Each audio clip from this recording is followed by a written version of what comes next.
Hi there, and welcome to this lesson on Pure Mathematics 2.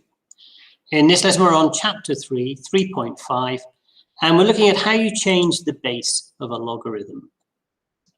Now, it can be helpful to rewrite a logarithm using a different base. This was more helpful before you had calculators, which can work in any base, but we do still need to learn the method.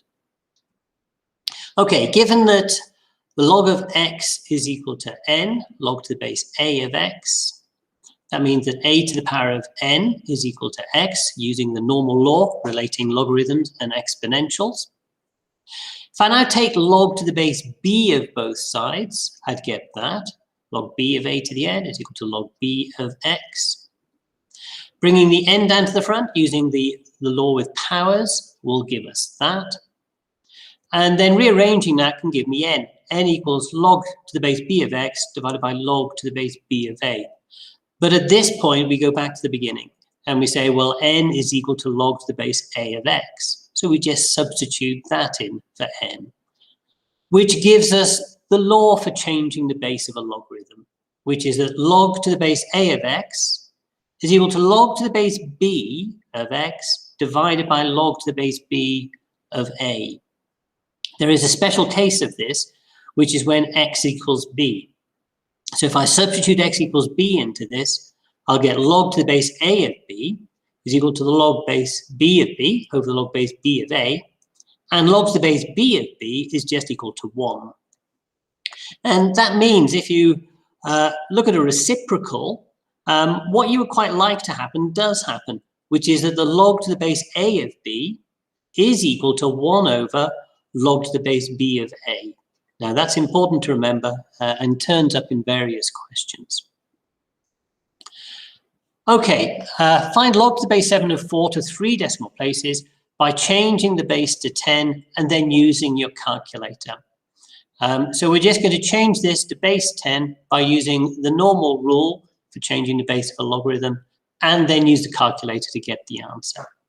Okay, I'll let you have a go at doing this yourself. So pause the video, have a go, and then come back to me when you're ready. Okay, let's have a look. So that's the rule for changing the base of a logarithm. That means that log to the base 7 of 4, I can change the base to 10, and I'll get log to the base 10 of 4 divided by log to the base 10 of 7. Putting those into the calculator will give me that. Doing the division gives me the answer, 0.712 to 3 decimal places. Now, if you've got a calculator where you can choose any base, you could just quickly check that. Work out log to the base 7 of 4. Just by putting the 7 and 4 into your calculator, you should get the same answer. Example 2, use the special case above to solve this equation. Now, you'll notice we've got log to the base 3 of x here, and then we've got log to the base x of 3 there. We need both things to be the same. And the way we can make them the same is by using this. And it's the log x to the base of 3 that I'm going to change by using this relationship here. Now, I'll let you have a go at doing that yourself first. So pause the video, have a go at working through this. It's quite a lot of work to do, actually, but have a go, see if you can make sense of it all, and then come back to me when you're ready. Okay, let's have a look at this. So as I said, the first thing I'm going to do is change this log to the base x of 3. Using the special case here, log to the base x of 3 is exactly the same as 1 over log to the base 3 of x. So substituting that in there will give me this.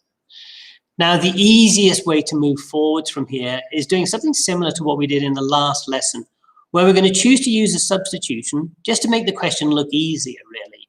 So I'm going to use the substitution, let y equal log to the base 3 of x, and substitute in here and here.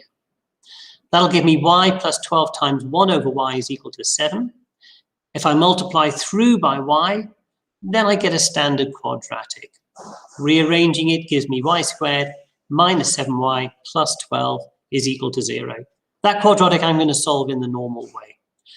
Factorizing it does give me y minus 3 times y minus 4, which gives 2 possible solutions for y. Either y equals 3 or y equals 4. So that's where we've got so far. Whenever you use a substitution, at some point in the question, you're going to have to undo it. And this is the point. So y is log to the base 3 of x, going back to what they gave us in the question.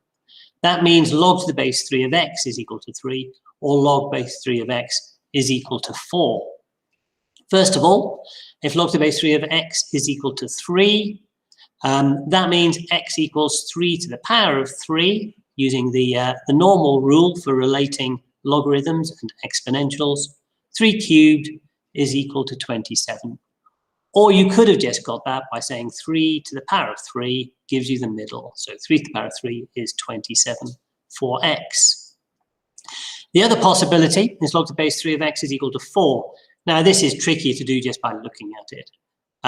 You've got 3 to the power of 4 there, using the rule for exponentials, or the left, the power of the right will give you the middle. 3 to the power of 4 is 81.